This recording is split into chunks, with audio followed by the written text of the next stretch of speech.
इस वक्त देश में दिल्ली विधानसभा चुनाव की चर्चा पूरे देश में जोर पकड़ रही है। लेकिन मत भूलिए, उत्तर प्रदेश के फैजाबाद जिले में आने वाली मिल्कीपुर सीट भी किसी कम चर्चा का विषय नहीं बनी हुई है। जी हाँ, ये एक ऐसी सीट है जहां पर उत्तर प्रदेश के मुख्यमंत्री योगी आदित्यनाथ और सपा प्रमुख अखिलेश यादव के लिए एक प्रतिष्ठा की सीट बन गई है और यहाँ पे नाक बचाने की बात आ गई है। पिछले साल हुए लोकसभा चुनाव में मिल्कीपुर से विधायक रहे अवधेश प्रसाद फैजाबाद से जीत गए थे और वो सांसद बन गए थे। इस वजह से ये सीट खाली हो गई है। अब इस सीट पे दोनों पार्टियों ने पूरी ताकत झोंक दी है। तो भाई योगी आदित्यनाथ ने इसकी खुद कमान संभाल रखी है, तो वहीं सपा प्रमुख ने भी कोई कसर नहीं छोड़ी है। 3 फरवरी को वो रोड शो करने वाले हैं। उससे पहले उनकी पत्नी डिंपल यादव और क्रिकेटर रिंकू सिंह की होने वाली पत्नी प्रिया सरोज ने रोड शो किया है। तो वहीं भीम आर्मी चीफ यानी कि चंद्रशेखर आजाद ने अपनी आजाद समाज पार्टी के प्रत्याशी को उतार के इस मामले को त्रिकोणीय बना दिया है। अब किसका पलड़ा भारी है, कौन मारेगा बाजी, आखिर किसकी साख बचेगी इस प्रतिष्ठा वाली सीट पे,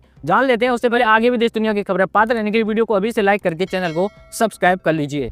दिल्ली विधानसभा चुनाव के साथ ही मिल्कीपुर में भी उपचुनाव हो रहे हैं। दिल्ली के साथ ही यहाँ भी 5 फरवरी को मतदान होने जा रहा है। महज 3 दिन का अब समय बचा है। मतदान से पहले योगी समेत 6 मंत्री अयोध्या की ये सीट जीतने के लिए पूरी ताकत से जुटे हुए हैं। तो वहीं अखिलेश यादव, उनकी पत्नी डिंपल यादव, सांसद अवधेश प्रसाद के अलावा क्रिकेटर रिंकू सिंह की होने वाली पत्नी प्रिया सरोज मिल्कीपुर में प्रचार कर रही हैं। दोनों पार्टियों ने अपनी अपनी पूरी ताकत झोंक दी है। तो वहीं आजाद समाज पार्टी के नेता चंद्रशेखर आजाद ने अपना उम्मीदवार उतारकर इस मुकाबले को त्रिकोणीय बनाने का प्रयास किया है। अवधेश प्रसाद ने अयोध्या की फैजाबाद सीट से लोकसभा सांसद लल्लू सिंह को हराया था। लल्लू सिंह वहां से पहले 2 बार ऑलरेडी सांसद रह चुके थे। इसके बाद अवधेश प्रसाद की इस जीत की राष्ट्रीय स्तर पर काफी ज्यादा चर्चा हुई थी। वहीं पिछले साल जनवरी में अयोध्या में राम मंदिर की प्राण प्रतिष्ठा हुई थी, तो जिसको लोकसभा चुनाव में बीजेपी ने खूब मुद्दा बनाया था। लेकिन फैजाबाद सीट को हारने के बाद बीजेपी को तगड़ा झटका लगा था। विपक्षी इंडिया गठबंधन और समाजवादी पार्टी ने इस जीत को संविधान की जीत कहा था।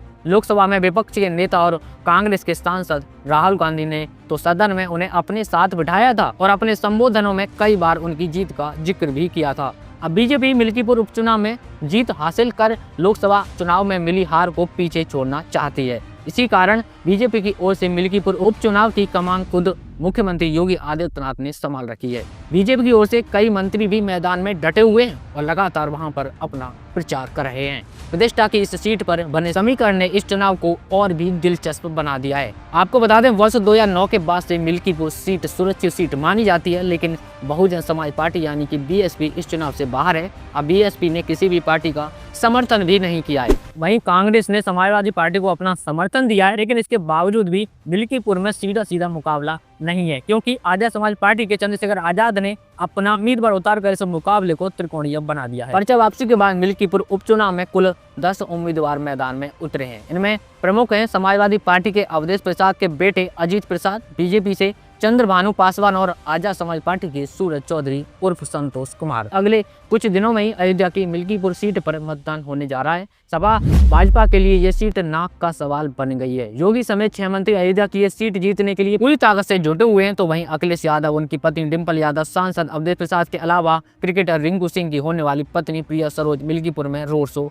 कर चुकी हैं। तो वहीं सपा प्रमुख अखिलेश यादव 3 फरवरी को रोड शो करने जा रहे हैं। वहीं बीजेपी नेता ने बयान दिया है कि इस बार मिल्कीपुर में जो 100 वोट पड़ेंगे, उनमें से कम 95 वोट बीजेपी को मिलेंगे। दोनों पार्टियां अपना अपना दावा कर रही है। खैर, स्थानीय लोगों का यही मानना है कि यहाँ पलड़ा भारी तो अवधेश प्रसाद का है, लेकिन वो ये सीट छोड़ चुके हैं, तो अब यहाँ पर कुछ भी हो सकता है। खैर, इस चीज का फैसला तो आने वाले दिनों में हो ही जाएगा। दिल्ली विधानसभा चुनाव के साथ भी इस उपचुनाव के वोट यहाँ पर 5 तारीख को पड़ने वाले हैं और जल्दी इस चीज का फैसला हो जाएगा। प्रतिष्ठा की इस लड़ाई में कौन बाजी मारता है। बाकी खबर यही थी। आप सब लोगों का इसके बारे में क्या सोचना है, अपनी राय हमें कमेंट करके जरूर बताएं। जल्दी ही मुलाकात होगी हमारी अगली ही वीडियो में।